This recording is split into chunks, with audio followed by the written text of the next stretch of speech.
자, 여러분 안녕하세요. 자, 오늘의 문제를 시작합니다. 오늘의 문제는 어제에 이어서 교통경찰에 대한 문제거든요. 교통경찰에 대한 문제인데 국제운전면허증에 대한 문제야. 여러분들 이 국제운전면허증은 제가요 이거죠. 국내에서 발급해가지고 외국 가서 운전하는 게 하나 있고 외국에서 발급받아가지고 우리나라 들어오는 게 있잖아요. 그 두 개를 그냥 같이 써놓은 겁니다. 그런 거니까 보시면서 판단하셔야 돼요. 자, 첫 번째 가봅시다. 운전면허를 받은 사람이 국외에서 운전하기 위해서, 그럼 이거는 우리나라에서 국제운전면허를 받는 거잖아. 받아서 외국 가서 운전하는 거잖아. 그럼 이 사람은 시도청장한테 국제면허 신청하는 거 맞죠? 여러분이 갖고 있는 운전면허도 시도청장, 국제면허도 시도청장이 맞아요. 근데 만약에 시도청장을 발급해주면 이 국제운전면허는 1년간 유효한 것도 맞죠? 근데 언제부터 1년입니까? 출국한 날이 아니잖아. 출국한 날이 언제요? 발급받은 날. 출국한 날이 아니고 발급받은 날부터 뭐라고요? 1년이야. 국내 발급은. 그래서 이 부분 때문에 X. 됐죠? 자, 두 번째. 국제운전면허증 또는 상호인정, 인정이죠. 인정. 외국면허증은 이를 발급받은 사람의 국내 운전면허. 예를 들어서 내가 만약에 외국에서 운전하기 위해서 국제면허를 우리나라 발급받아서, 근데 국제면허 받았는데 내가 국제면허 발급받은 이유는 국내 면허가 있기 때문에 발급을 받은 거잖아요. 근데 만약에 내가 국내 면허가 취소되거나 정지되면 국제면허도 기반이 상실된 거니까 면허도 뭐한다? 취소 정지되는 겁니다. 그렇기 때문에 맞습니다. 그 다음에 이건 잘 보세요. 외국에 권한 있는 기관에서 국제면허증 발급받았으니까 이거는 외국에서 발급받은, 그러면 외국에서 발급받은 국제면허로 우리나라에 와가지고 1년 동안 운전할 수 있잖아요. 근데 언제부터 1년입니까? 입국한 날부터죠.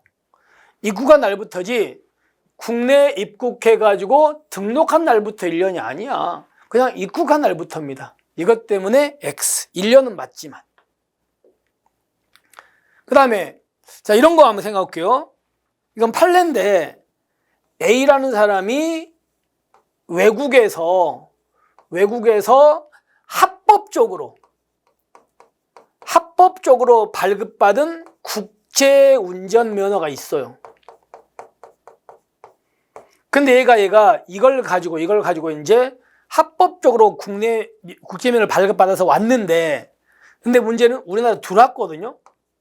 들어오면 아까 얘는 입국한 날부터 우리나라에서 이걸로 1년 동안 운전이 가능하다 그랬잖아. 근데 문제는요, 이 입국이 얘가 무슨 입국이었다? 불법 입국이었어요. 입국이. 그러니까 합법적으로 발급받은 국제면허 있는데 입국이 불법이야. 그럼 이 사람은 어떻습니까? 우리나라에서 이걸로 운전 가능해요? 안 돼요? 안 됩니다. 그러니까 이 외국에서 합법적으로 발급받은 국제면허가 있어도 입국도 뭐여야 돼? 합법적이어야 돼. 입국이 불법이라면 이거는 우리나라에서 유효하게 운전할 수 있는 게 아니라는 게 우리 판례 입장입니다. 그래서 예를 보시면, 자, 출입국 관리법에 따른 정상적인 입국 심사 절차를 거치지 아니고 불법으로 입국했잖아. 불법으로 입국한 것은 국제면허증에 의한 운전에 해당한다, 아니다? 아니라고요. 아니다. 잘못됐습니다. 자, 그 다음에 면. 만약에 외국에서 국제면허를 발급받아가지고 우리나라 가지고 왔어. 그래서 얘가 합법적으로 운전을 해. 하다가 만약에 우리나라에서 사고를 내버린 겁니다. 또는 우리나라에서 음주운 같아 해버렸어. 그러면 당연히 그 사람은 운전을 못하게 막아야 되잖아. 근데 그 국제면허증은 우리나라가 발급한 건 아니잖아요. 그러니까 우리나라가 그 국제면허를 취소 정지를 할 수는 없어요. 하지만 뭐는 가능하다? 운전을 금지할 수는 있다. 얼마? 1년 내에서. 그래서 맞는 지문입니다. 국제면허 외국에서 발급받은 거 우리가 취소 안 돼. 우리 거 아니잖아요. 근데 1년 이내 운전을 금지할 수 있는 거 맞습니다. 자, 그 다음에 외국에서 국제면허증을 받아가지고 들어왔죠. 들어온 사람은 우리나라에서 이제 그걸로 사업용 자동차를 운전하면 안 되지. 근데 뭐는 빌려서 운전할 수 있다? 렌트카. 그럼 여러분들 렌트카도 사업용이에요.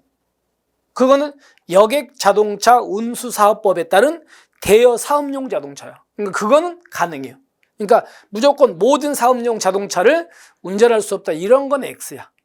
근데 뒤에 보시면 국제면허증을 외국에서 발급받은 사람은 여객자동차 운수사업법 또는 화물자동차 운수사업법에 따른 사업용 자동차를 운전할 수 없다. 맞는데 여객자동차 운수사업법에 따른 대여 사업용 자동차가 바로 이게 뭐라고? 렌트카야. 렌트카를 임차하여 운전하는 경우도 마찬가지입니까? 아닙니까? 아니야. 이건 가능하다. 그래서 이 부분 때문에 잘못됐습니다. 자, 그럼 정리합니다. 국제면허를 받으려는 사람은 시도청장을 신청하고 국제면허는 입국한 날부터, 그 입국한 날이 아니고 발급받은 날부터 1년이다. 그 다음에 디귿은요, 디귿은 입국하여 등록한 날부터 1년이 아니고 입국한 날부터 1년이다. 그 다음에 이제 리을. 합법적으로 발급받은 국제면허가 있어도 불법 입국했다면 그 국제면허로 우리나라 운전이 안 된다. 판례. 그리고 마지막으로 사업용 자동차 운전하면 안 되지만 여객자동사업법에 따른 대여 사업용 자동차는 운전할 수가 있다. 됐죠? 이렇게 해서 잘못됐습니다. 이렇게 해서 국제면허에 대한 마무리합시다. 마무리하고요. 자, 우리는 이제 다음 시간에도 이제 교통경찰 한 문제 더 볼 거거든요. 볼 건데 이제 그거는 여러 가지 총정리하는 문제로 여기저기 있는 것들 다 총정리해서 하나 문제를 만들어서 여러분들과 같이 풀어보겠습니다. 자, 오늘 마무리 이제 남은 시간 잘 하시고요. 그리고 이런 부분들은 다음에 또 틀리면 안 되잖아. 그러니까 반복하셔가지고 꼭 이런 거 숙지하시고 우리는 내일 뵙겠습니다. 수고하셨습니다.